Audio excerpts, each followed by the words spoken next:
विशाल तिरुवन वो बीच जो पड़ा है। ये मत कहो खुदा से मेरी मुश्किलें बड़ी हैं, ये मुश्किलों से कह दो मेरा खुदा बड़ा है, मेरा खुदा बड़ा है, मेरा खुदा बड़ा है।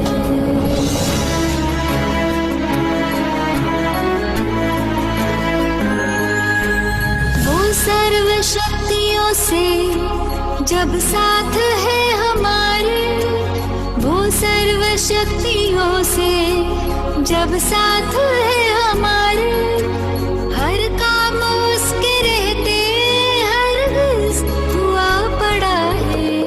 कभी हारना ना, हिम्मत का कदम बढ़ाओ, कभी हारना ना, हिम्मत का कदम बढ़ाओ। हजारों कदम बढ़ाने वो सामने खड़ा है। ये मत कहो खुदा से मेरी मुश्किलें बड़ी हैं, ये मुश्किलों से कह दो मेरा खुदा बड़ा है, ये मुश्किलों से कह दो मेरा खुदा बड़ा है, मेरा खुदा बड़ा।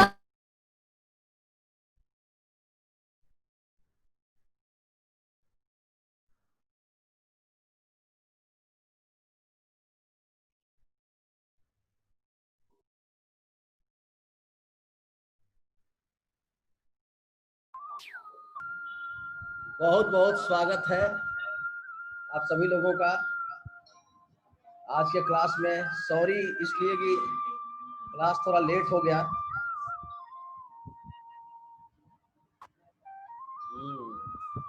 लेट इसलिए हो गया कि आज कुछ काम पड़ गया था जरूरी।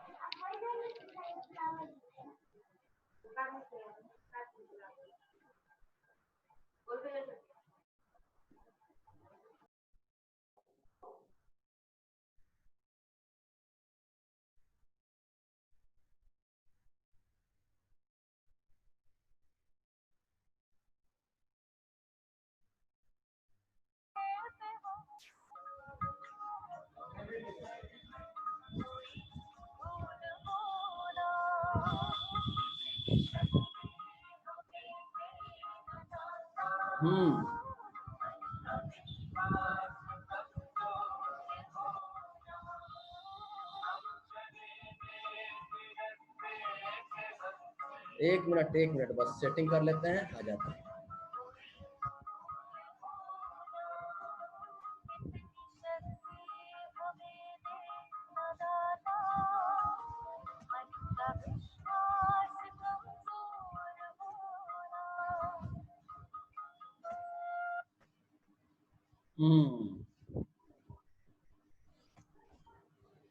देखिए आज जो हम लोगों का पॉइंट है उसको थोड़ा सा हम लोग समझेंगे और आज हम लोग दो काम करने वाले हैं।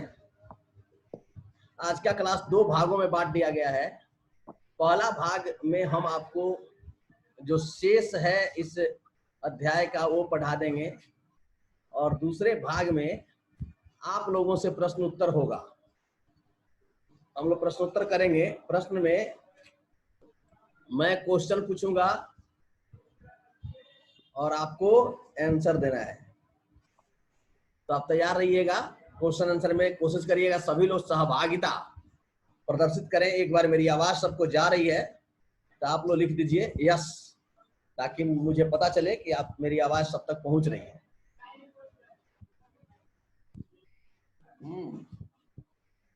बहुत सही, मेरी आवाज सबको जा रही है तो बहुत अच्छा। चलिए ठीक है, पता चल गया कि मेरी आवाज आप तक पहुंच रही है। अब हम आगे जो बात करने वाले हम समझ गए कि दो पहलुओं पे आज हम लोग डिस्कस करेंगे, दो मुद्दों पे बात करेंगे। तो ये क्या हुआ? एक मिनट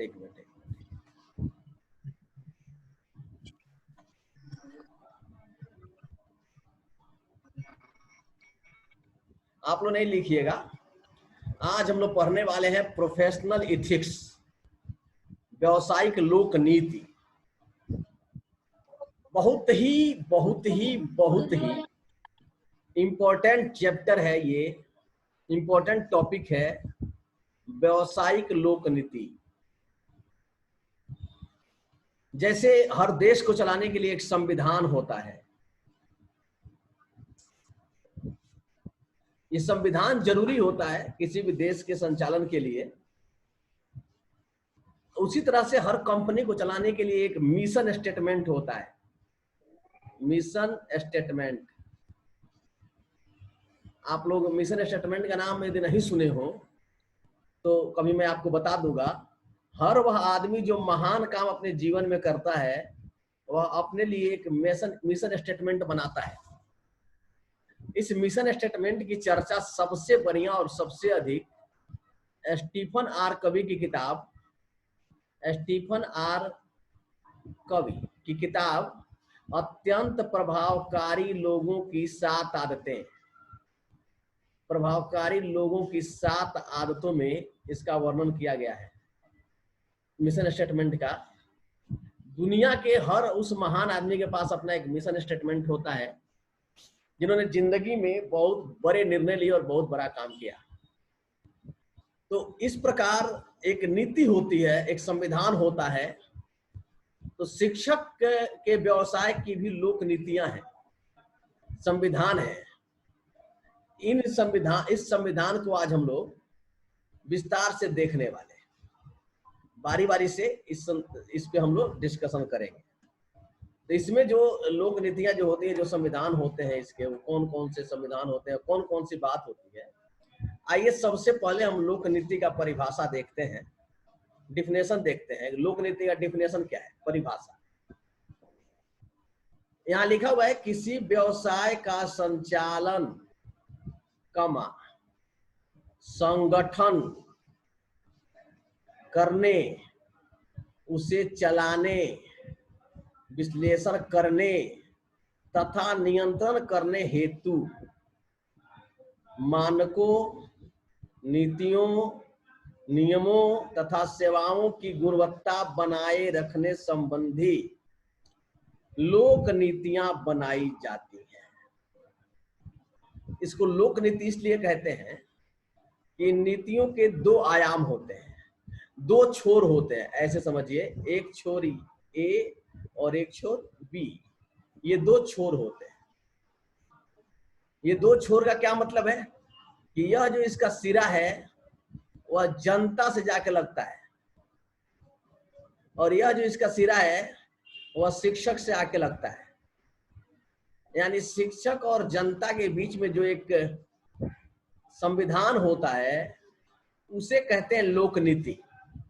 इसीलिए इसे लोक नीति का नाम दिया जाता है। जहां तक मैं समझता हूं कि इसके 2 सिरे होते हैं, एक सिरे सीधे जनता से लगता है, एक सिरा हमसे लगता है, लोक नीति है। तो इस तरह की लोक नीति हमें डेवलप हम करते हैं। समझ में आ गया है कि किसी भी व्यवसाय के संचालन के लिए, किसी भी व्यवसाय के नियंत्रण के लिए, विश्लेषण के लिए हम जो एक नीति बनाते हैं, जो एक स्टेटमेंट बनाते हैं, जो एक संविधान बनाते हैं, उसे कहते हैं लोक नीति। तो शिक्षण व्यवसाय का क्या संविधान है, ये परिभाषा आप लोग याद रखिएगा लोक नीति का। इसे ही आचार संहिता भी कहते हैं। तो आज हम लोग लोक नीति को विस्तार से समझने वाले हैं, ठीक है। तो लोक नीति को हम लोग विस्तार से समझने के लिए आगे चलते हैं।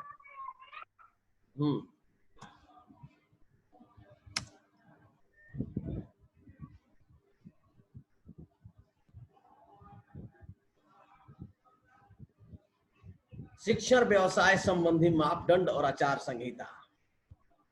इसमें जो सबसे पहला है कक्षा अध्यापन, कक्षा अध्यापन, जो इसका सबसे पहला बिंदु है, इसको हम सबसे पहले लेते हैं। अब हम यहाँ सोचना शुरू करेंगे कि कक्षा में अध्यापन के लिए क्या क्या नीतियां होती हैं। लगभग 10-11 बिंदुओं पे हम इन लोक नीतियों को समझेंगे। कक्षा में अध्यापन की नीति होती है, सबसे पहली नीति कि शिक्षक समय से कक्षा में पहुंचे, यानी ये नीति है, समय से कक्षा में उपस्थित हो। दूसरा क्या होता है, शिक्षक जिस विषय को भी पढ़ाने जा रहा है उसकी पूरी तैयारी करके जाए, पूरी तैयारी करके जाए। तीसरी क्या नीति होती है, कक्षा में जाके वह गतिविधि कराए और बोर्ड का उपयोग करे। चौथा क्या होता है, अब जो आप कक्षा अध्यापन से संबंधित जितनी बातें, देखिए ये आप लोगों को बनाना है, मैं केवल बता देता हूं, समझा दे रहा हूं, बनाना आप लोगों को है। कक्षा नीति, कक्षा में अध्यापन, एक सामान्य शिक्षक होता है, एक होता है महान शिक्षक। आपको यह कल्पना करिए कि आप महान शिक्षक हैं। सामान्य शिक्षक क्लास में जाता है तो जाकर के क्या करता है उसको देखिए, और एक महान शिक्षक क्लास में जाके क्या करता है उसको देखिए। तो ये जो लोक नीतियां हरदम आपको महानता की ओर ले जाती हैं। एक सामान्य शिक्षक क्लास में जाता है, उसका नियम है कि आपको ये करना ही करना है। तो आपको सबसे पहले सोचेंगे आप लोग कक्षा अध्यापन से संबंधित क्या क्या नीतियां हैं, इस पर हम लोग विचार करेंगे। आप लोग सोचिएगा, आप लोग बनाइएगा, मैं केवल इशारा कर देता हूं, ध्यान रखिए इसका, ठीक है ना। ये बनाना है आपको, हम इशारा कर रहे हैं, इसका ध्यान रखिएगा, हम केवल आपको हेल्प कर रहे हैं हल्का सा। अब हम दूसरे बिंदु को लेते हैं,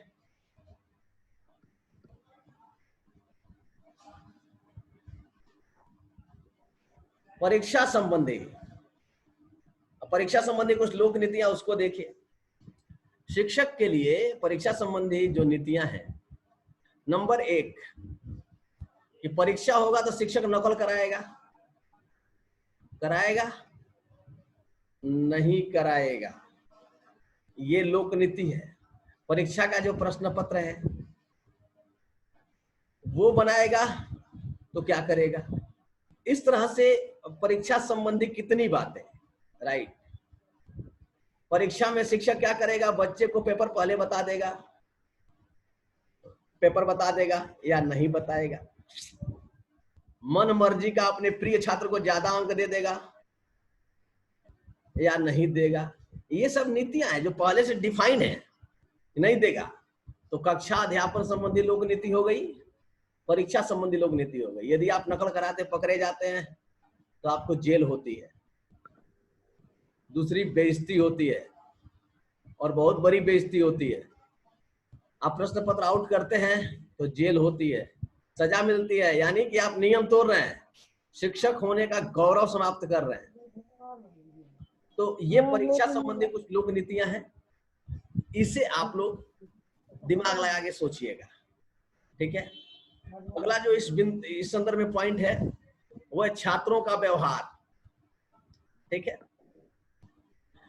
छात्र, आपके अनुसार छात्र को कैसा व्यवहार करना चाहिए, मतलब शिक्षक के साथ व्यवहार, घर में व्यवहार, माता पिता के साथ व्यवहार, एक छात्र को कैसा व्यवहार करना चाहिए, या एक शिक्षक को छात्र से कैसा व्यवहार करना चाहिए, शिक्षक को छात्र से कैसा व्यवहार करना चाहिए। मतलब एक शिक्षक छात्र को बोले कि बेटा तुम मत पढ़ो, मैं तुमको सारा प्रश्न परीक्षा वाला गेस करा दूंगा। कोचिंग वाले कहते हैं काहे लिए इतना मेहनत कर रहा है, हम सीधे जाके परीक्षा में तुम्हारी कॉपी लिखवा देंगे। ये शिक्षक का नियम नहीं है। दूसरा, छात्र संबंधी जो व्यवहार है, शिक्षक और छात्र का व्यवहार कैसा होना चाहिए। एक व्यवहार हो गया दोस्त का, क्या दोस्त जैसा होना चाहिए, क्या पिता पुत्र जैसा होना चाहिए, क्या किस तरह का व्यवहार होना चाहिए। तो बहुत लोग बता रहे हैं प्लीज सर सब कोई म्यूट कर दीजिए, ओके। सम्मान करना चाहिए, बहुत अच्छा। मैं यहाँ से म्यूट कर देता हूँ, मैं आज म्यूट नहीं किया था, मैं म्यूट कर देता हूँ। चलिए सभी लोग म्यूट हो गए, अब किसी की आवाज नहीं आएगी, मेरी छोड़ के किसी की आवाज नहीं आएगी, ठीक है। अब देखिए कि शिक्षक छात्र से व्यवहार आपका कैसा होना चाहिए। इसमें थोड़ा सा हम आपको बता देते हैं 1-2 पॉइंट कि जब भी छात्र से आप व्यवहार, जो शिक्षक का व्यवहार होता है, प्रेम, एक किताब है बेस्ट टीचर इन यू, 1500 रुपये की किताब है, एक ही किताब 1500 रुपये की है। इस किताब में लिखता है कि जो मधुर संबंध शिक्षक का बच्चों के साथ यदि मधुर संबंध होगा तो बच्चा शिक्षक से सीखेगा, और यदि मधुर संबंध नहीं होगा तो बच्चा शिक्षक से डरेगा लेकिन सीखेगा नहीं। याद रखिए, तो शिक्षक का बच्चों के साथ व्यवहार मधुर संबंध होना चाहिए, संबंध बेहतर होना चाहिए, मतलब कि शिक्षक के पास बच्चे आना चाहें, प्रेमपूर्ण संबंध। इसका क्या नियम है आप कुछ सोच लीजिएगा, आप लोग भी सोच लीजिएगा, मैं केवल पॉइंट बता रहा हूं, ठीक है। चलिए अगला बिंदु जो हमारा है, जिसमें हमें सोचना है, जिसमें हमें विचार करना है, वो है प्राइवेट ट्यूशन। क्या होता है, सामान्यतः शिक्षक लोग क्या करते हैं कि नौकरी लग गई, जब नौकरी लग जाती है तो वो बच्चे पर दबाव बनाना शुरू करते हैं। क्या लिए, तुम मेरे पास ट्यूशन पढ़ो, यदि नहीं पढ़ते हो तो परीक्षा में फेल। यह एक बहुत बड़ी दुर्घटना है। नहीं पढ़ते हो तो प्रैक्टिकल में 0 नंबर। मेरे पास ट्यूशन पढ़ो इसलिए दबाव बनाया जाता है। प्राइवेट ट्यूशन कर सकते हैं आप, लेकिन दबाव बना के नहीं कर सकते, ये आपका नियम नहीं है। तो प्राइवेट ट्यूशन के लिए क्या रूल रेगुलेशन है, उस पर भी क्या लोक नीतियां हैं, इस पर भी हमें सोचना है। आपको किन किन मुद्दों में सोचना है ये मैं बता रहा हूं। तो प्राइवेट ट्यूशन आप दबाव नहीं डाल सकते। लोक नीति इस दबाव की राजनीति को रोकती है। लोक नीति कभी भी नहीं कहते कि आप किसी भी बच्चे पर दबाव डालिए कि तुम मेरे ही पास पढ़ो। यदि ऐसा कोई टीचर करता है तो उस टीचर को हम सीधे चरित्रहीन बोलते हैं, कैरेक्टरलेस। और उस शिक्षक का शिक्षक होने का कोई अर्थ नहीं है। बहुत सारे लोग करते हैं और यह गलत है। करना क्या है, आपको यदि ट्यूशन पढ़ाना है तो हरदम ध्यान रखिए, ट्यूशन के लिए 2 बातें। एक बात का ध्यान रखना है कि जब भी हम ट्यूशन पढ़ाएं, ग्रोथ के लिए पढ़ाएं, यानी हमारे मन में ये भाव हो कि हम बच्चे के विकास के लिए ट्यूशन पढ़ा रहे हैं। दूसरा, बच्चों को स्वतंत्र करिए, वह स्वेच्छा से आपके पास आए, और नहीं चाहे तो नहीं आए, नहीं चाहे तो नहीं आए, ये उसका स्वतंत्रता होनी चाहिए। आप जबरदस्ती उसको नहीं ला सकते। ये एक बड़ी बात है प्राइवेट ट्यूशन के विषय में, और इस विषय में जो सामान्यता किया जाता है वह ठीक नहीं है। इस पे हम लोगों ने विचार किया। अगला जो हमारा बिंदु है इस संदर्भ में, अक्सर क्या होता है, आप अक्सर इस बात को देख लीजिएगा, साथियों के साथ बर्ताव। मान लीजिए कि ये रीमा है, ये शिक्षक बन गई, सीमा से इनको पटता नहीं था। डीएलएड के दिनों से ही इन लोगों में आपसी मतभेद था। अब दोनों आदमी शिक्षक बन के एक ही स्कूल में पहुंच जाते हैं। ये स्कूल है, ऐसी स्कूल में दोनों शिक्षक महोदय लोग, सीमा जी और रीमा जी, दोनों पहुंच गए। अब ये सीमा क्या करती हैं, यहाँ बच्चे हैं और बच्चों से रीमा की शिकायत, आइए, रीमा सीमा की शिकायत, सीमा रीमा की शिकायत। ये जो शिकायत का भाव है, ये किसी के प्रति भी आपको, वैसे ये कहा जाता है निंदक नियरे राखिए, लेकिन ये कहीं नहीं कहा गया है कि आप निंदक बन जाइए। निंदक नियरे राखिए, आंगन कुती छवाए। क्यों भाई? बिन साबुन बिन तेल के निर्मल करे स्वभाव। ये निर्मल कर देता है आपका स्वभाव, इसलिए आपको इसको नजदीक रखना है। लेकिन आप खुद निंदक बन जाइए, that's not good, it is very very very very bad. हमें किसी की भी निंदा नहीं करनी है, हम साथियों की निंदा कभी भी नहीं करेंगे। नंबर 1, किसी भी शिक्षक की निंदा नहीं करना है। दूसरा, हम आपस में कैसा बर्ताव रखेंगे? 2 मास्टर साहब लोग आपस में मारा पीटी करते रहते हैं। इसलिए मारा पीटी करते हैं कि खिचड़ी का जो पैसा है, वह जो एचएम साहब है वो इनको नहीं दे रहे हैं, ना इनको दे रहे हैं, ना इनको दे रहे हैं।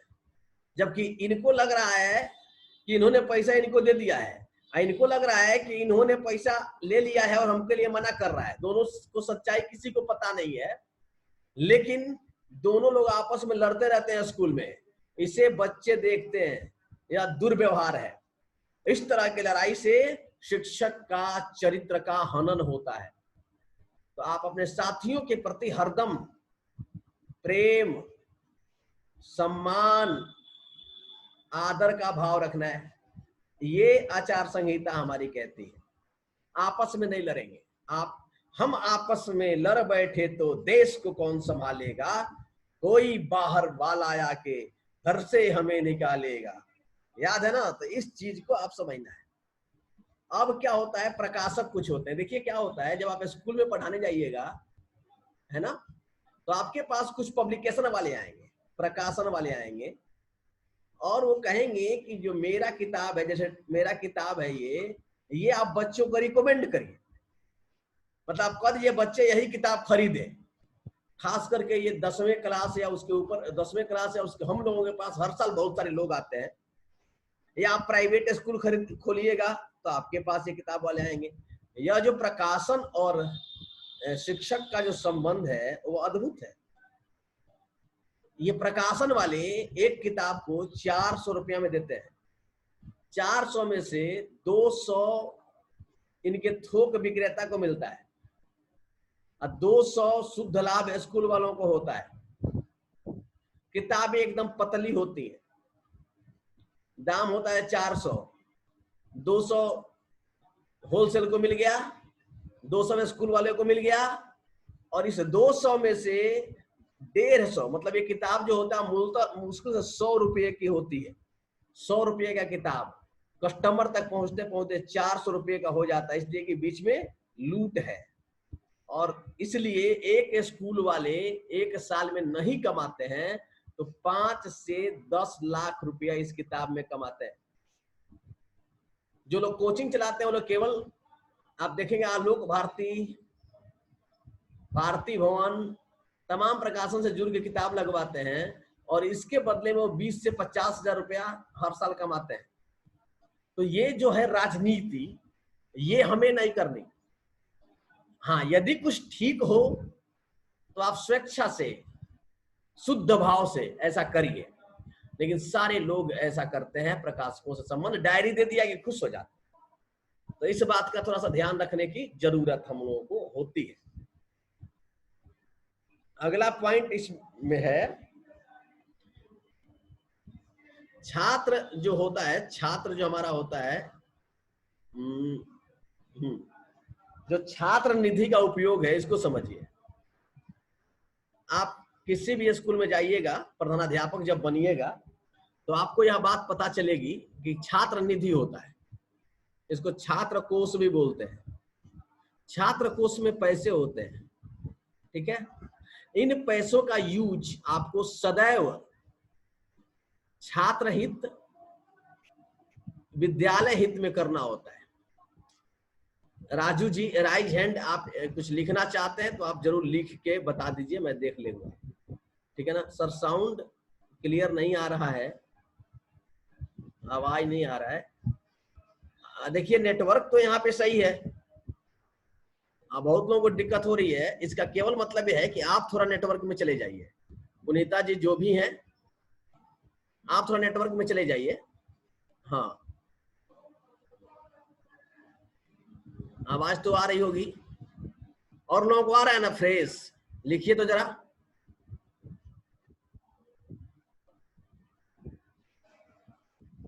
ओके। कुछ एक लोगों को आवाज इसलिए नहीं आती है कि उनके तरफ नेटवर्क प्रॉब्लम रहता है। मेरे यहाँ हाई स्पीड इंटरनेट लगा हुआ है।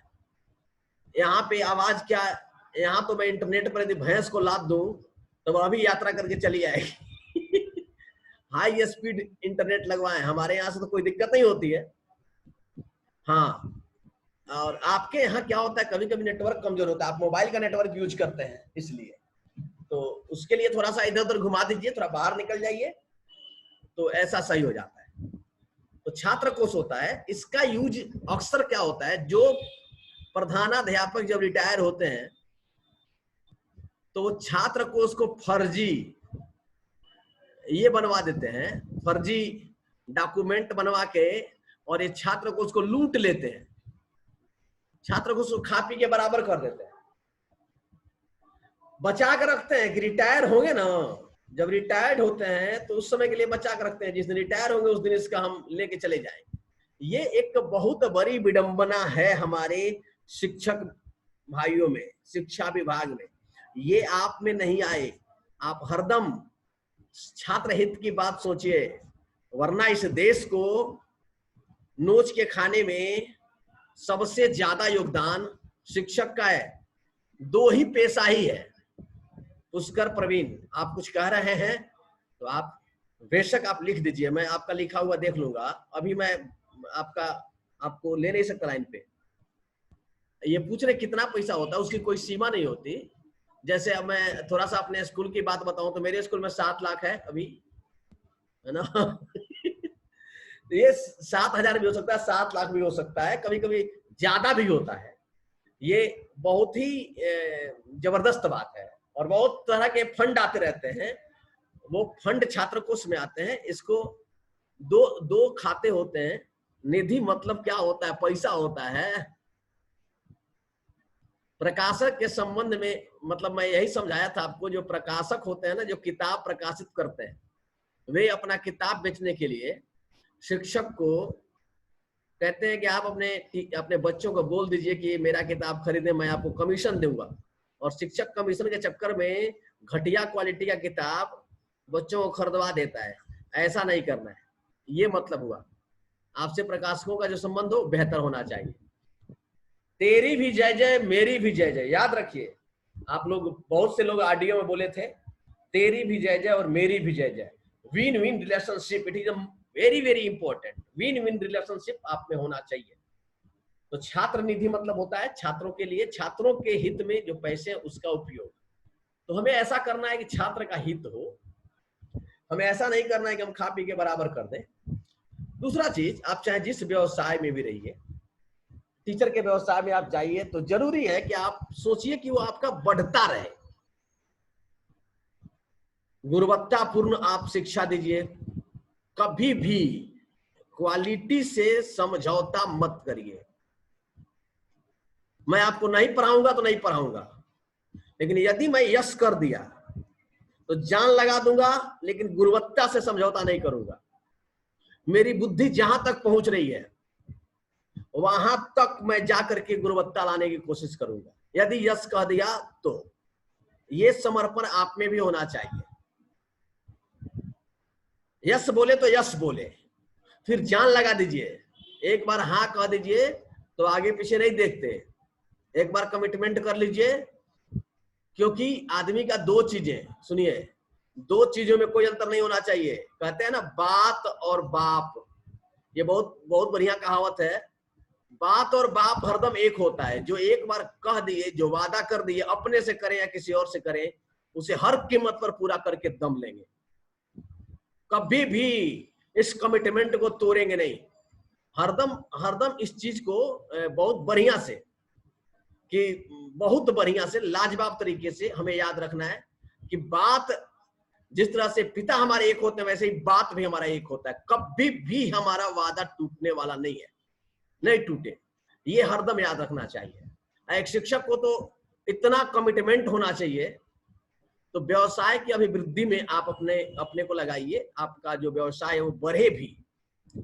अब जो भी आप व्यवसाय करें उसके बारे में हरदम सोचिए कि क्वालिटी कैसे दें, क्वालिटी कैसे दें। और यदि क्वालिटी आप दे पा रहे हैं तब सोचिए कि हम लोगों को कैसे अधिक से अधिक जोड़ें, ट्रैफिक कैसे लाएं। सब दुनिया ट्रैफिक का गेम है, तो ट्रैफिक कैसे लाएं, लोगों को सस्ते में बेहतर लाभ कैसे दें, ये हरदम सोचिए। ये नहीं कि आप देते हैं इतना और लेते हैं इतना। लेने के लिए तो एक मन चाहिए, मन लीजिए, देने के लिए एक छटा के मत दीजिए, ये राजनीति है, ठीक ना। व्यवसाय क्या है कि आप यदि इतना लीजिए तो इतना दीजिए, हरदम लेने से ज्यादा दीजिए। यदि यही सूत्र है, व्यवसाय आपका कभी भी घटेगा नहीं। जितना लीजिए उससे कई गुना अधिक दीजिए, आपको जिंदगी में दुनिया भर के लोग आपके पास चले आएंगे। आज नहीं तो कल, कल नहीं तो परसों आ ही जाएंगे। लेकिन यदि आप जितना लेंगे यदि इतना और देंगे इतना, तो आपके पास कोई नहीं आएगा। आज यदि आ भी गया तो कल शून्य हो जाएगा। हरदम याद रखिएगा, हरदम वैल्यू दीजिए, देने से ज्यादा। व्यवसाय का एक ही सिस्टम है, लेने से अधिक देना, लेने से कई गुना अधिक दीजिए। यदि आप 100 रुपया किसी से ले रहे हैं तो उसको 500 का दीजिए, आपके यहां से कभी नहीं जाएगा। यदि आप उससे 500 ले रहे हैं तो उससे 5000 का दीजिए, मतलब इतना क्वालिटी दीजिए आप। अब मैं ये नहीं कह रहा हूं कि आप एक दुकान खोल लीजिए बैगन किराना का और ताजा चाय पत्ती बेचिए, कोई आ गया 100 रुपया का लेने तो आप 1000 का दे दीजिए। ऐसा बिल्कुल नहीं करिएगा, अदरवाइज क्या होगा, आपको बहुत बड़ा नुकसान हो जाएगा।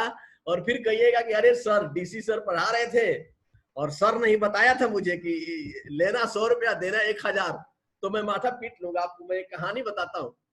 एक मेरी शिष्या है, बड़ी प्यारी लड़की है, इंटर में पढ़ती है, बेहद बेहद बेहद जागरूक लड़की है। वो कोई यदि मतलब इतना मानती है मुझको जिसका कोई हिसाब नहीं है।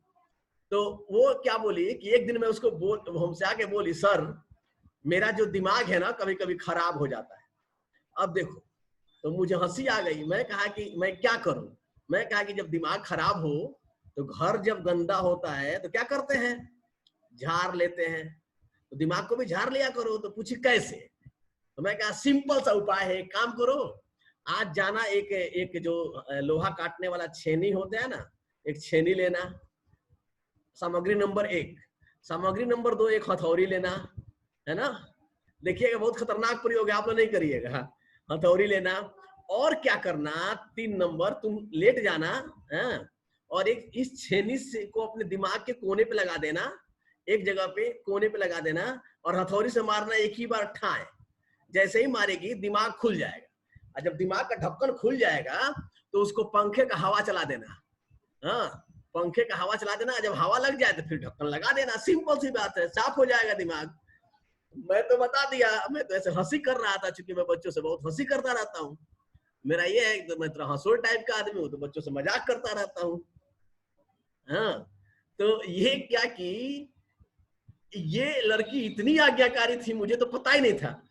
ये घर में गई, हथौड़ी ली, छीनी ली और अपने भाई को पकड़ा दी, कही कि भाई तुम मेरा दिमाग खोल दो और मैं तुम्हारा दिमाग खोल दूंगी। तो कहा कि उसका भाई बोला कि नहीं, इससे तो तुम मर ही जाएगी। कहे कि मैं मर नहीं सकती, क्योंकि मेरे गुरु बोले हैं, और गुरु कभी भी झूठ नहीं बोलते हैं। ये विश्वास देखिए क्या किया उसका भाई, लेके हथौड़ी जैसे ही मारने वाला था तो चिल्लाया, जय मां शक्ति, मुझे शक्ति दो। तब तक उसकी माँ उसके घर में आ गई, कही कि किस बात की शक्ति मांग रहे हो। तो सारा खेल खत्म हुआ। अब सवेरे आई तो मुझसे लगी कहने, सर आप सॉरी, आप जो कहे वो मैं कर नहीं पाई, ऐसा ऐसा कर रही थी, तब तक मेरी माँ आ गई।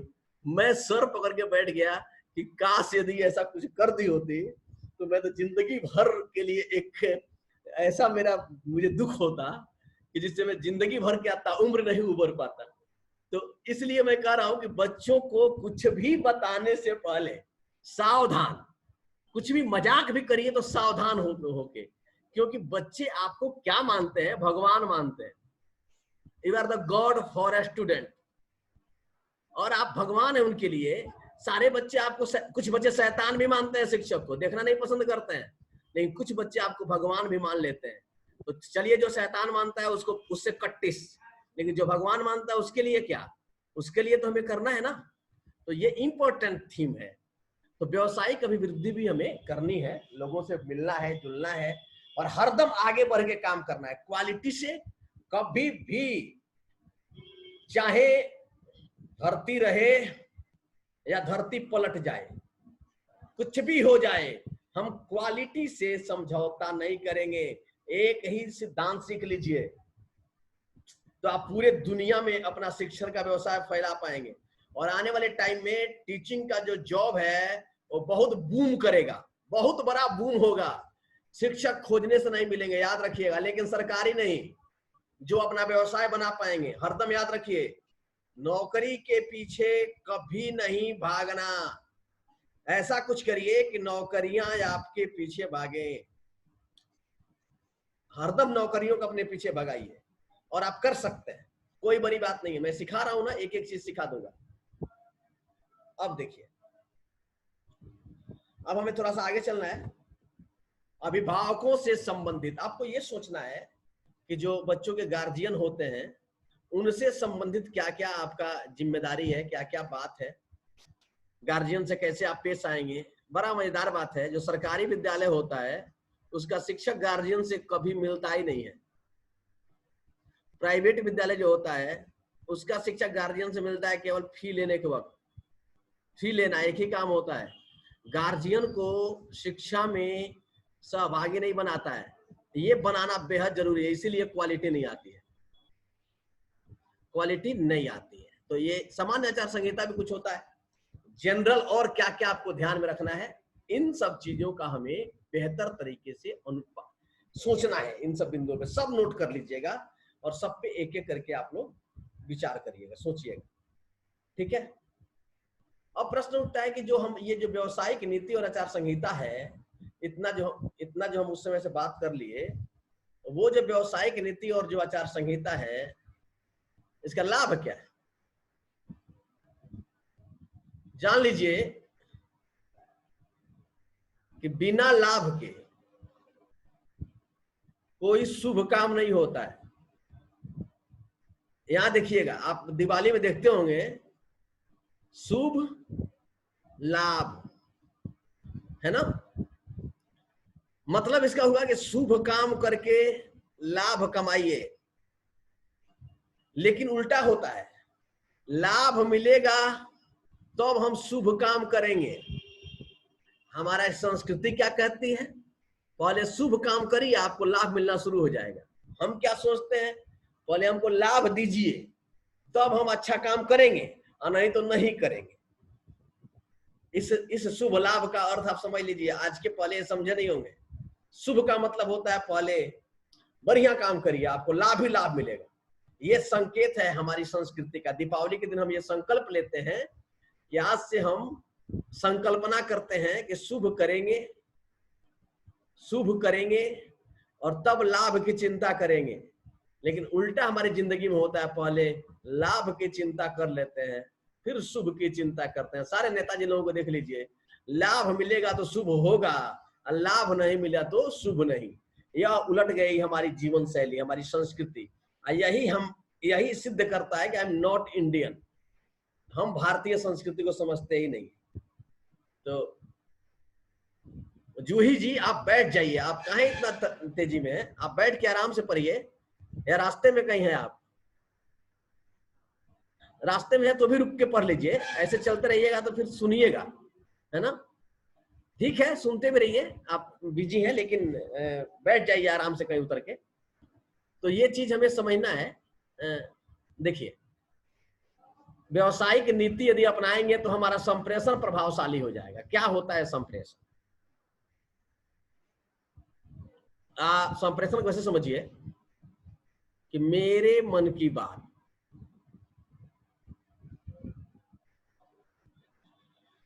वह आदमी जान जाए जिसे हम बताना चाहते हैं। बात मेरे मन में है, मेरे दिल में है, और वह आदमी जान जाए जिसे हम बताना चाहते हैं। इसे कहते हैं संप्रेषण। हम जो कहना चाहते हैं वो आप तक पहुंच जाए। एक शिक्षक के लिए सबसे जरूरी यह पहलू होता है प्रभावशाली संप्रेषण। यह जो है एक दिन में नहीं आता, कोई रेडीमेड कौशल नहीं है। ये किसी बाली जैसा या किसी कंगन जैसा नहीं है कि आप लेके पहन लेंगे, या घड़ी जैसा नहीं है कि आप बाजार से खरीदेंगे और पहन लेंगे। ये संप्रेषण कौशल बेहद बेहद बेहद मेहनत का काम है।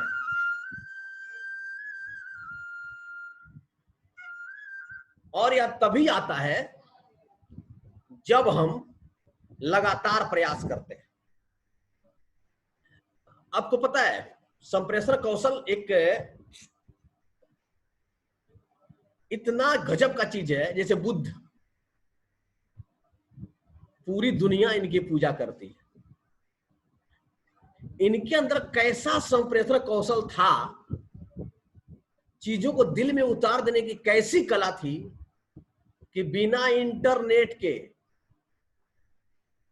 इन्होंने पूरी दुनिया में अपनी बात पहुंचा दी। बुद्ध भी एक शिक्षक थे। विषय अलग था, न हिंदी पढ़ाते थे, न अंग्रेजी पढ़ाते थे, न विज्ञान पढ़ाते थे। इनका विषय था आध्यात्म। आध्यात्म पढ़ाते थे। इतना प्रभावशाली व्यक्ति दूसरा कोई भारत के धरती में पैदा नहीं हुआ। इनके बाद एक व्यक्ति पैदा हुए, विवेकानंद। ये भी टीचर थे। ये क्या पढ़ाते थे? आध्यात्म। इसके बाद एक पैदा हुए मोहम्मद साहब, ये भी टीचर थे, आध्यात्म पढ़ाते थे। इसके बाद पैदा हुए एक बहुत बड़ा नाम जो कि दुनिया भर में अपना छाप छोड़ गए और इस युग के थे, उनका नाम है ओशो। इनको भगवान श्री रजनीश के नाम से भी जाना जाता था। रजनीश, आचार्य रजनीश या भगवान रजनीश के भी नाम से जाना जाता था। इन्होंने 600 किताबें लिखी। इस संप्रेषण कौशल का कमाल तो देखिए, 600 किताबें इन्होंने बोल दी और पूरी दुनिया में इनके लाखों करोड़ों फॉलोवर हैं, करोड़ों। ये संप्रेषण कौशल का कमाल है। छोड़िए इन लोगों की बात मैं करता हूं। अब थोड़ा सा चलिए मोदी जी के पास। मोदी जी के पास क्या है? मनमोहन सिंह के पास 2 हाथ और मोदी जी के पास भी 2 हाथ। वही चाम का जीभ, मोदी जी के पास वही चाम की जीभ, चमड़े की जीभ। मनमोहन सिंह के पास एक आदमी अपने बोलने से पूरे देश को एक सूत्र में बांध दिया, और एक आदमी चुप रह करके पूरे देश को पूरा देश मतलब तोड़ना तो नहीं हम कहेंगे, लेकिन उनकी बातें लोगों तक नहीं पहुंच पाई। कहने का मतलब क्या है कि ये है बोलने का स्टाइल, संप्रेषण कौशल। यही है बोलने का, कैसे आप अपनी बात। मोदी जी क्या कहते हैं? कुछ भी नहीं कहते, कहते थाली बजाओ। आप थाली बजाने लगते हैं। घर में ही रहना, आप घर में बंद हो जाते हैं आपकी। ठीक है, मुखिया जी कहते हैं कि गांव से बाहर मत निकलो, आप उनकी बात नहीं मानते। संप्रेषण कौशल वेरी वेरी, जितना भी लगा लीजिए, आई बाद में लगा लीजिएगा, वेरी वेरी इंपॉर्टेंट। और टीचर के लिए तो बहुत ही अद्भुत है। और इस कौशल को हम सोचते हैं ना कि अपने आपके पूरे कोर्स में देखिएगा, डीएलएड दोनों साल पढ़ जाइए, कहीं पर भी आपको ये जो संप्रेषण कौशल है इसका पर्याप्त मटेरियल नहीं मिलेगा। और एक शिक्षक जीवन में जो असफल होता है वो केवल इसलिए असफल होता है कि उसके पास संप्रेषण कौशल नहीं विकसित होता है। याद रखिएगा, संप्रेषण कौशल नहीं तो आप नहीं, यू आर नॉट टीचर। ये बहुत बड़ी कला है, क्योंकि जीवन भर आपको एक ही काम करना है, एक ही काम करना है कि अपने बात को नन्हे मुन्ने बच्चों तक पहुंचाना है, नन्हे मुन्ने बच्चों तक पहुंचाना है। यही आपका काम है, यही आपका प्रोफेशन है। तो आपके लिए ये कौशल जो है ना, संप्रेषण कौशल, very very very very very very very very important है। इसलिए इस पर इतना विस्तार से हमने बात की। तो आपको संप्रेषण कौशल तभी आएगा जब उन नीतियों का आपके ऊपर प्रभाव रहता है, कि वो नीतियां जो हैं आपको संप्रेषण कौशल में दक्ष बनाती हैं। इतना कुछ आपके पास रहेगा तो ये कौशल आपको आएगा। कर्तव्य निष्ठता क्या है? डॉक्टर, आप एक ऐसे सोचिए, इसको तब आपको ज्यादा समझ में आएगा। एक पेड़ आप देखते हैं, पेड़ समय पर फल देता है। थोड़ा भी वो ये नहीं सोचता कि नहीं भाई इस साल मैं फल नहीं दूंगा, क्योंकि यहाँ के जो लोग हैं वो अच्छे नहीं है, यहाँ के लोग मेरा फल भी खा लेते हैं और मुझ पर डंडा भी चलाते हैं, नहीं दूंगा मैं फल। कभी भी नहीं सोचता है ना। इस प्रकार सारे जीव, नदियां हर साल अपने खेतों का सिंचाई करती हैं, बिना सोचे कि जो खेत में से अन्न खा करके लोग नमक हराम हो जा रहे हैं। नदी सोचती कि मेरे ऊपर बांध बांधता है, पुल बनाता है, मैं क्यों इनको ये सारी चीजें दूं? नहीं सोचती।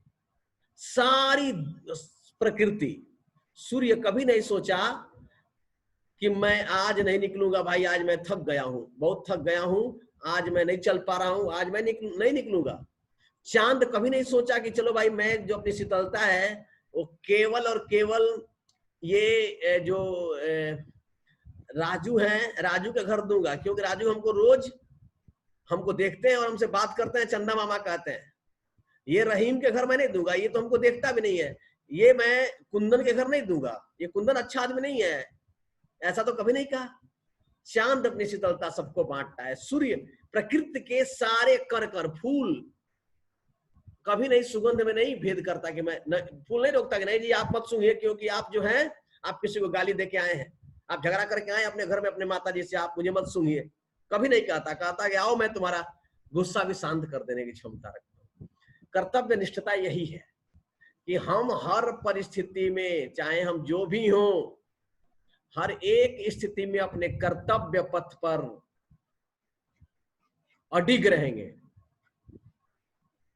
हिमाद्रि तुंग श्रृंग से प्रबुद्ध शुद्ध भारती, स्वयं प्रभा समुज्ज्वला स्वतंत्रता पुकारती, अमर्त वीर्य पुत्र हो दृढ़ प्रतिज्ञ सोच लो, बढ़े चलो बढ़े चलो बढ़े चलो बढ़े चलो। एकदम सही, सच्चाई के साथ अपना काम करना, अपने कर्तव्य से विमुख नहीं होना, चाहे जो हो जाए। अनुशासन क्या होता है? अनुशासन को थोड़ा समझ लेते हैं। देखिए, अनुशासन को हम नहीं समझते। अनुशासन क्या होता है? देखिए यहां पे देखिए, मुझे मैं एक शिक्षक हूं, है ना, शिक्षक हूं। मेरा 10 बजे से क्लास है, 10 बजे से बच्चे आ जाएंगे, क्लास में बैठ जाएंगे, मुझे वो क्लास लेना है। मैं 9:30 तक घर पे हूं। मुझे जाना चाहिए था स्कूल, लेकिन मैं सोच रहा हूं कि आज मेरा जो प्रधानाध्यापक है,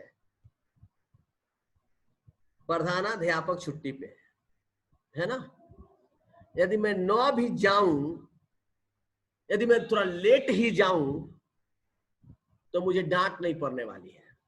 चलो 9:30 है, थोड़ा सा 1 घंटा और मस्ती कर लेते हैं, फिर चलेंगे, क्या बात है। और जो बच्चे जो हैं स्कूल के, वो कौन पढ़ने वाले हैं कि उनको पढ़ाना जरूरी है, छोड़ो, ठीक है। एक दूसरा है, एक तो आपका हो गया, आपने अनुशासन तोड़ दिया, है ना। आप अब दूसरा एक एग्जांपल में देता हूं, समझिएगा अनुशासन क्या है। कि एक मास्टर साहब कहते हैं कि नहीं, अरे बाप रे 10 बजे से मेरा क्लास है, यदि 10 बजे मैं नहीं पहुंचा तो मुझे हेड सर बहुत डांटेंगे, डांट पड़ेगी। आप चले जाते हैं और जाकर के सीधे 10:01 पे आप क्लास में प्रवेश करते हैं। अब आप देखिएगा यहाँ पे आपके अनुसार क्या अनुशासन था। ए अनुशासन है, ये जो मैं बी कर देता हूं इसको, ये बी अनुशासन है कि ए अनुशासन था? लिखिए आपके अनुसार क्या अनुशासन है।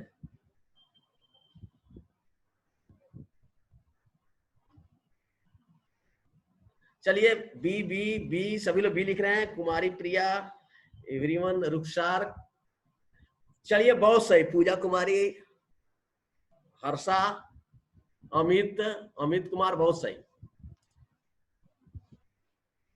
ठीक है ना। किसी को ये लग रहा है क्या कि नोटा दबा दे? नोटा मतलब न हम ए को अनुशासन मानेंगे, न हम बी को मानेंगे, न हम ये ए बी में दोनों में किसी अनुशासन है या नहीं है। किसी को ऐसा लग रहा है क्या? किसी को लगे तो वो नोटा लिख देगा, NOTA। नहीं, ये मैं नहीं पूछा हूं पूनम, मैं केवल ये भी पूछ रहा हूं। आप वस्तुनिष्ठ क्वेश्चन का लघुत्तरीय के जैसा आंसर दीजिएगा तो परीक्षा में नंबर कट जाएगा। वस्तुनिष्ठ का वस्तुनिष्ठ आंसर। चलिए अब मैं एक सी को लेता हूं, एक सी आदमी को मैं लेता हूं, है ना। अब आप बताइएगा कि एक था कि बी था। नोटा रोमा नोटा क्यों लिखी है बताइए, आपके अनुसार क्या है? अपराजिता हाथ उठा रही है, लिखिए अपराजिता, अभी लिख के हम लोग पढ़ रहे हैं। समृद्धि नोटा दबाई है, आपके अनुसार क्या है?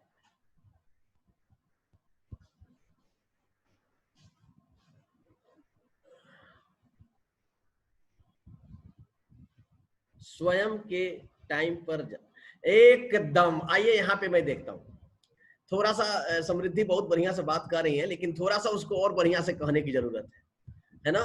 यहाँ पे देखिए, फिर से देखिए, ए HM का डर नहीं था तो नहीं गया, इसने एक नहीं गया। बी HM का डर था तो गया। आपको पता है जो ए ने किया वही बी ने किया, दोनों एक ही काम किया। ये अनुशासन से नहीं, ये प्रशासन से चल रहे थे, इसलिए दोनों में से कोई अनुशासन नहीं है। सी दोनों एक ही काम किए, एक आदमी गया एक आदमी नहीं गया, लेकिन दोनों प्रशासन से चल रहा था, दोनों पे प्रशासन हावी था। अनुशासन क्या क्या है? सी। इसके ख्याल में हेडमास्टर आते नहीं, इसके ख्याल में आता है मैं एक शिक्षक हूं, शिक्षक होने के नाते समय पर पहुंचना मेरी जिम्मेदारी है, और इस जिम्मेदारी के चलते मैं 10 बजे स्कूल जा रहा हूं, अध्यापक हो तो न हो तो। ये होता है अनुशासन, ये होता है अनुशासन।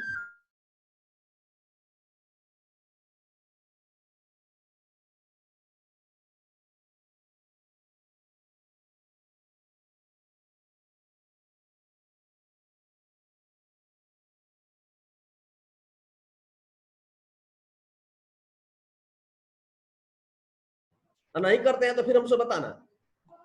ये रहा अनुशासन। कितने लोग समझिए अनुशासन? लिखिए, अनुशासन का प्रशासन हमारे जिससे भी हम डर से करते हैं, किसी के भी डर से करें, वो हो गया प्रशासन।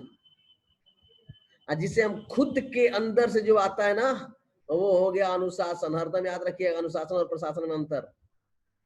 और इसी चीज को इसी को इतना ही बात हम जीवन भर नहीं समझ पाते हैं, और हम सोचते हैं ये वाला आदमी राष्ट्रपति पुरस्कार लेने के लिए सबसे आगे खड़ा हो जाएगा, जो प्रधानाध्यापक के डर से स्कूल गया है। ये हरदम बढ़िया काम करेगा, लेकिन डर से करेगा, लेकिन ये अनुशासन में नहीं कर रहा है, ये प्रशासन से कर रहा है। इसके लिए यह वस्तु है, और इसके लिए हरदम एक प्रशासन की जरूरत पड़ेगी। अनुशासन खुद के अंदर से आता है। अनुशासन पैदा होता है जब हम किसी नियम को देखते हैं, समझते हैं। उत्तरदायित्व, ठीक है, शिक्षक होने के नाते हमें संस्था के प्रति कुछ उत्तरदायित्व होते हैं। ये उत्तरदायित्व क्या है, इसको भी थोड़ा सा समझ लेते हैं। देखिए, एक संस्था होती है, समाज होता है। ये संस्था और ये समाज, ये संस्था, शिक्षक अपने स्कूल के प्रति उत्तरदायी होता है। कैसे होता है मैं आपको समझा रहा हूं। दो बच्चे स्कूल में आपस में झगड़ा करते हैं। ये झगड़ा इतना भयंकर हो जाता है कि एक का सर फूट जाता है, भगवान न करे ऐसा कभी हो, और दूसरा का टांग टूट जाता है। ये दोनों, ये सर फूट गया, ये टांग टूट गया, और इसके घर वाले स्कूल में आ जाते हैं। ठीक है, आप यहां बैठे हैं, है ना, पुलिस आती है और आपसे पूछती है, आप सीधे बोलते हैं कि मैं क्या जानूं, मैं क्या जानूं, ठीक है ना। अब आप ये कह रहे हैं कि मैं इस घटना में कुछ भी नहीं हूं, गलत गलत गलत। आप उत्तरदायी हैं, आपको आंसर देना पड़ेगा कि आप क्यों नहीं जानते हैं। ये उत्तरदायित्व तो होता है जो आपके पास होता ही होता है। अब आप ये भले कहिए कि मैं वहां नहीं थी, मैं घर में थी, मैं क्लास में थी, मैं पढ़ा रही थी, जो भी कहिए, ये सब बहाने हैं। आपका उत्तरदायित्व तो बनता है कि आप उस चीज को समझिए। ये आपका निर्वहन, उत्तरदायित्व का निर्वहन आपको करना है। व्यवसायिक मूल्य, मूल्य क्या होते हैं? वैल्यू। इस मूल्य को समझते हैं। जैसे आप जाते हैं सामान खरीदने, तो आप क्या पूछते हैं? आलू। आलू का कीमत क्या है, मूल्य क्या है आज? 10 रुपया केजी, 10 रुपया केजी, ठीक है। ये हुआ आलू का मूल्य। वहीं आप अनार की दुकान पे जाते हैं, अनार का मूल्य क्या है? 100 रुपया केजी मूल्य। अब ये आलू और अनार दोनों एक ही भाई हैं, ठीक है ना, एक ही भाई हैं, थोड़ा अलग अलग हैं। आलू भी हम खाते हैं, अनार भी खाते हैं, इस आधार पे एक ही जाति के हो गए, भोजन के आधार पे। अब ये आलू बेचारा 10 रुपए किलो बिक रहा है, कोई मूल्य नहीं है इसका, यूं ही बिक रहा है। यही अनार जो है वो 100 रुपए किलो बिक रहा है। बाप रे बाप, अनार को घमंड हो गया है कि मैं 100 रुपए किलो बिक रहा हूँ। आलू 10 रुपए किलो, आलू बहुत बहुत बहुत बहुत ये लगाता है कि 20 रुपए तक जाता है, कभी कभी 40 रुपए तक चला जाता है, लेकिन उसके ऊपर नहीं जाता है। और अनार 100 रुपए से नीचे नहीं आता। अब आप देखिए, ये जो मूल्य तय हुआ, ये मूल्य, ये जो इसका मूल्य तय हुआ, कैसे तय हुआ? इसको जरा सा इसी एग्जांपल को हम ऐसे सोच के देखते हैं। दो आदमी हैं, एक ए है और एक बी है, दोनों टीचर हैं और दोनों मैथ पढ़ाते हैं, दोनों मैथ पढ़ाते हैं। फिर से सोचिएगा, ये जो मैथ है, ये लेते हैं 500 रुपया, ये लेते हैं 200 रुपया। इनके पास 500 रुपया देके 500 बच्चे पढ़ते हैं, इनके पास 200 रुपया देके 100 बच्चे पढ़ते हैं। ये सारे जो है ना वो व्यावसायिक मूल्य है, ठीक है ना। लेकिन यहाँ पे जो व्यावसायिक मूल्य कह रहा है, इन मूल्यों की बात नहीं कर रहा है, जीवन मूल्यों की बात कर रहा है। जैसे मैं सत्य बोलूंगा, ये मेरे व्यवसाय का मूल्य है। मैं वादा नहीं तोड़ूंगा, यह भी एक मूल्य है। मैं समय पर पहुंचूंगा, ये सारी चीजें भी मूल्य हैं। और आपका एक चैप्टर ही आएगा शिक्षक के जीवन मूल्य, शिक्षक के जो मूल्य हैं उन पे, उसमें हम और भी डीपली इन मूल्यों को समझेंगे। आज ज्यादा नहीं चर्चा कर रहे, ठीक है। थोड़ा सा आपको बता दिए कि दोनों मूल्यों की आप तुलना कर ले, किस तरह से आपका है।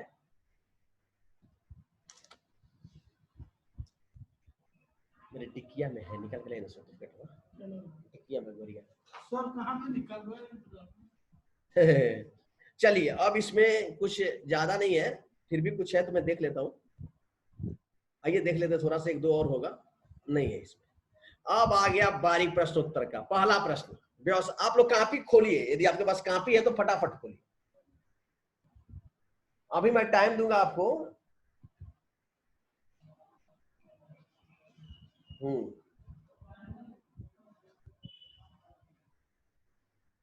पहला क्वेश्चन, व्यवसाय से क्या समझते हैं, बिना देखे आपको लिखना है।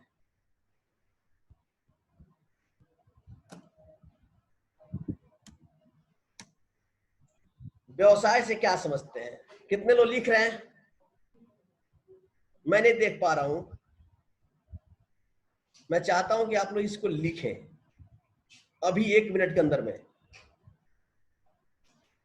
और मैं आपको खोल देता हूं यहां से, म्यूट कर देता हूं, अनम्यूट कर देता हूं, ताकि आप लोग कोई दिक्कत हो तो मुझसे पूछ लें।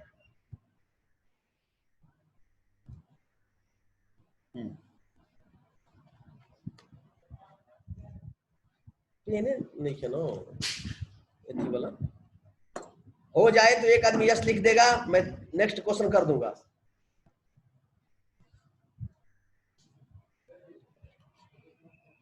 ओहो,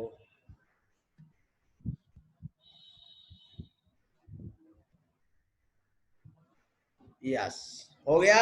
नेक्स्ट क्वेश्चन, चलिए आपका नेक्स्ट क्वेश्चन आपके स्क्रीन पे।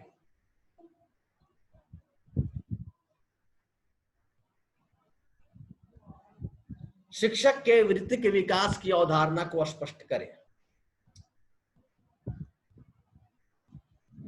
ये रेडमी से एक भाई साहब हैं, बहुत ध्यान से पढ़ रहे थे, लेकिन आप लिख रहे हैं कि नहीं रेडमी C2, आप दिखाई नहीं दे रहे कि आप लिख नहीं रहे हैं शायद।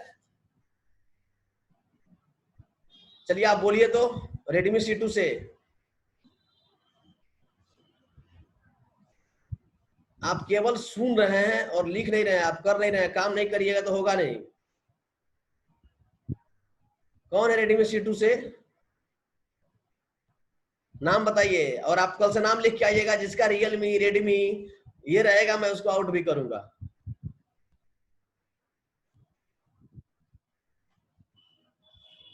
ये क्या, कौन लिखा? अंजलि अपने कार्य को बेहतर बनाना, क्या लिख रही हो अभी?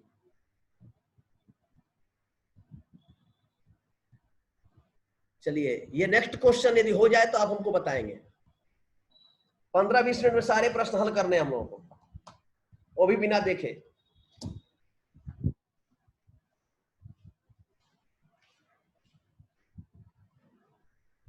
इस पे नहीं लिखना है, कॉपी पे लिखना है। प्लीज इस पे मत लिखिए, आप लोग कॉपी पे लिखिए, बस प्रैक्टिस। आपको कॉपी पे लिखना है, बिल्कुल भी इस पे नहीं लिखना है। कुछ लोग इसी पे टाइप कर रहे हैं, ममता टाइप कर रही है, इस पे नहीं टाइप करना। चलिए मैं कई क्वेश्चन आपको दे देता हूं, जिसका जिसका हो जाए लिखते जाइएगा। इतने क्वेश्चन मैंने आपको दिए। सुनीता शर्मा, आप हाथ न उठाएं, आपको मैं ऑन कर दिया हूं, आप बोल सकते हैं।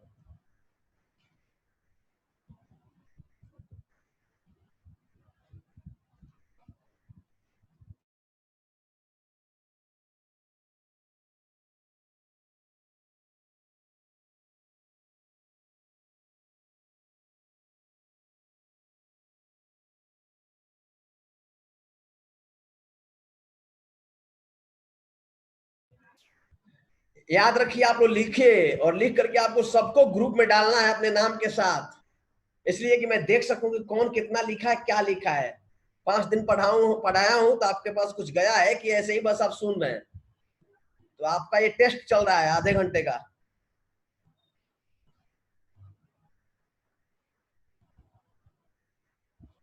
और भी प्रश्न है, मैं दे ही देता हूं, आप सारे प्रश्नों का उत्तर दीजिए। सॉरी, लीजिए, इतने प्रश्न आपके पास है, ज्यादा नहीं है। संक्षेप में उत्तर दीजिए, बट दीजिए, और हमको फटाक से अभी के अभी फोटो खींच के ग्रुप में डालिए। जिसका पूरा हो जाए वो माइक खोल के बोलेगा थैंक यू सर। बाबू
बहुत सही। आज टेस्ट में देखना है कौन लोग कितना नंबर लेके आते हैं। प्रत्येक क्वेश्चन 10 नंबर का। 1 2 3 4 5 6 7 70 नंबर के प्रश्न।